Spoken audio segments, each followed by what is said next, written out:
Welcome to History According to Bob. This is a little visual background material for the Battle of Chickamauga. You know, in the past I've talked about battles, and I really haven't been able to give you some pictures of what it looks like. So here's some pictures from the battlefield area, some maps, some things like that. This first map, of course, shows the commanders involved. There's General Braxton Bragg down in the bottom, General Rosecrans, and others up at the top, and you'll see the size of the Confederate forces compared to the Union, 58,000 to 66,000. That's effectives, which means those are the people who are actually used in the fighting. And then you can see the casualty charts running across their killed, wounded, and missing. Comparison of the Union versus the Confederacy.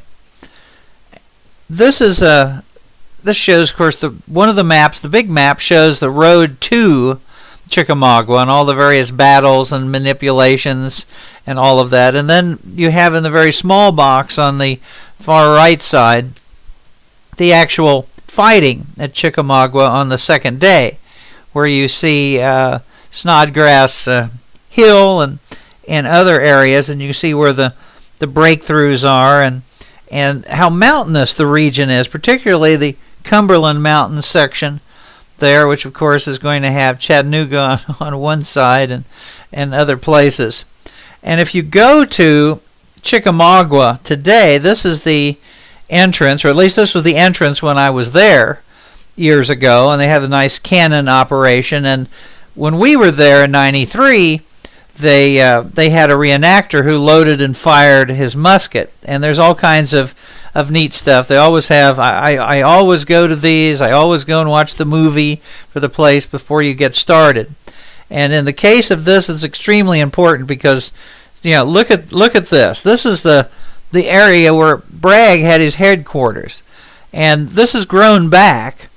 But I would say that the forest in the area looks pretty much probably the way it did at that particular time. And, you know, I've talked about on the podcast and how difficult it was to see what was going on. Now, here is Winfrey Field, and again, you see the trees, and there's just limited open spaces. So it's pretty easy to get lost in here. Here's Snodgrass Hill, which of course is where Thomas is going to have his main headquarters, where most of the fighting is going to be in and around this region.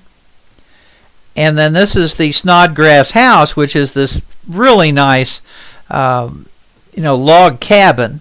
Nice thing about those log cabins is, I mean, they're murder to put together, but once you put them in place, they'll take quite a beating. You could probably put a cannonball through the door, but I doubt whether it would really go through the walls of the house. And again, so you have all these people in this area. And here is a view from the Snodgrass house looking down in the open field with the woods. I mean, the woods are everywhere around this battlefield. And even with the map and following the roads, it's easy to get turned around trying to figure out what's going on. And here's the Brotherton house, which again is another good solid log cabin. And then here is Jay's Mill, where more of the fighting is. This does not have a lot of monuments on this particular battlefield. And then this is the Wilder Tower, and more monuments where you have various groups and units that fought. Now the final two pictures that you're going to see show what the forest looked like after the battle. This is a photograph that was taken. I want you to notice all the little black spots that you see on those trees. Those are bullets. And you have, these things are going to be just covered with holes.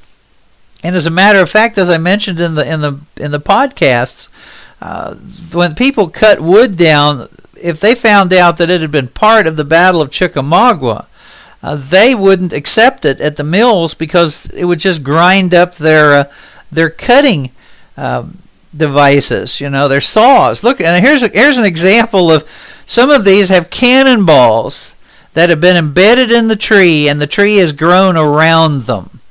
And of course, they would also have grown around the bullets that were stuck in them as well.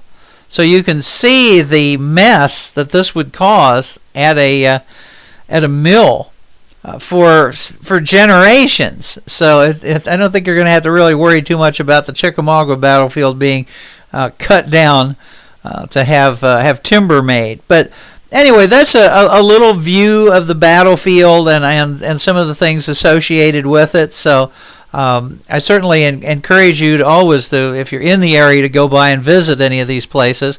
And I hope this helped to kind of show you what the battlefield looked like, so that you could picture it a little better when you're listening to the podcast. And as always, don't forget to come by the website, summahistorica.com or historyaccordingtobob.com, and ask a question, leave a comment, check out the CDs, and thank you very much.